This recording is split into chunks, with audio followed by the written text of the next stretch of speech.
आप सबकी जो लंबे समय से मांग थी वो अब पूरी हो गई है।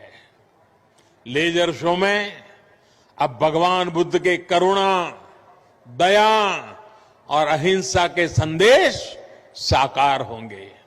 ये संदेश आज और भी प्रासंगिक होते जाते हैं। जब दुनिया हिंसा, अशांति और आतंक के खतरे देखकर चिंतित है, भगवान बुद्ध कहते थे, नहीं वैरेण वैरानी सम्मति द कुदाचन अवेरेन ही सम्मति एस धम्मो सनंतनो। अर्थात वैर से वैर कभी शांत नहीं होता, अवैर से वैर शांत हो जाता है।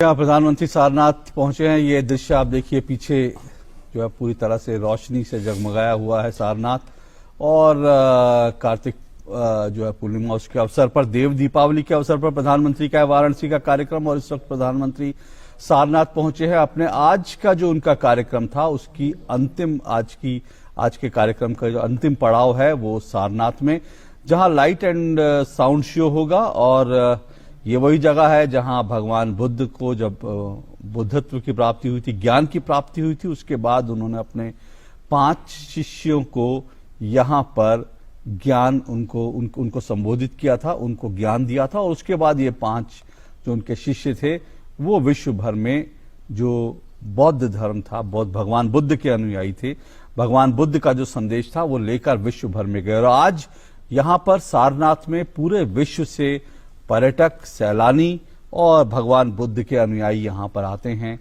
और इस जगह के दर्शन करते हैं। चीन से, जापान से, दक्षिण कोरिया से, इसके अलावा तमाम विश्व भर के अन्य देशों से लोग यहां पर पहुंचते हैं भगवान बुद्ध से जुड़ी उनकी जो विरासत है वहां पर अपने श्रद्धा सुमन अर्पित करने के। आज आपको सुनाते हैं एक ऐसे राजकुमार की कहानी जो जन्मा तो राजघराने में, लेकिन सुख सुविधा और राजसी जीवन को त्याग आम मनुष्य के जीवन को सुधारने एक आध्यात्मिक पथ पर निकल पड़ा।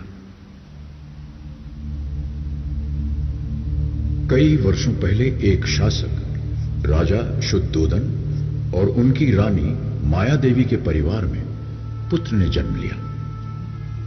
ये बालक किसी महल में नहीं बल्कि एक उपवन में पैदा हुआ। लुम्बिनी उपवन में एक राजकुमार ने जन्म लिया। उसके चेहरे पर पड़ रही सूरज की रोशनी उसे एक अलौकिक चमक दे रही थी। शायद ये कोई संकेत था। ग्रहों की स्थिति समझकर ये धारणा भी बनी कि ये बालक या तो एक महान राजा बनेगा या फिर एक आध्यात्मिक गुरु। बालक का नाम सिद्धार्थ रखा गया। राजा शुद्धोदन चाहते थे कि राजकुमार समय आने पर वंश को आगे बढ़ाए और एक महान राजा बने। वो सिद्धार्थ की तकदीर बनाने में लग गए या उनका ऐसा भ्रम था। समय बीता और सिद्धार्थ 29 साल के हो गए।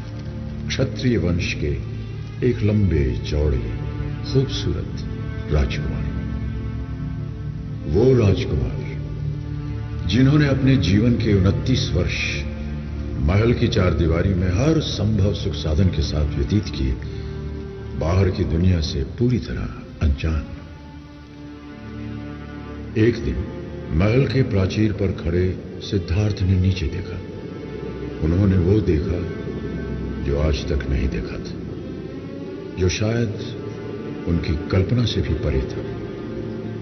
उनके मन में सवाल उठे, वहां क्या है? किस तरह के लोग वहां रहते हैं? किस तरह की चीजें हैं? मैं जानता नहीं, कभी देखा भी नहीं, पर देखना चाहता हूं।